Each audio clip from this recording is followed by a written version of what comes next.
ነዳጅ፣ ኤሌክትሪክ፣ ትራንስፖርት ዋጋ ጭማሪና የግብር ጭማሪ የኑሮ ውድነቱን ያማከለ አይደለም።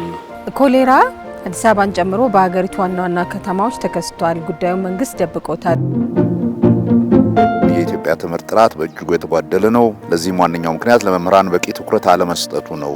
በውጪ ምንዛሪ እጥረት የቆሙ ፋብሪካዎች ብዙ ናቸው። የሀገሪቱ እድገት እየተፋጠነ ብዙ ለውጦች እየታዩ ነው። ነገር ግን የህዝባችን ኑሮ እየዋዠቀ ነው። እውነት ወይስ ሐሰት ይላል።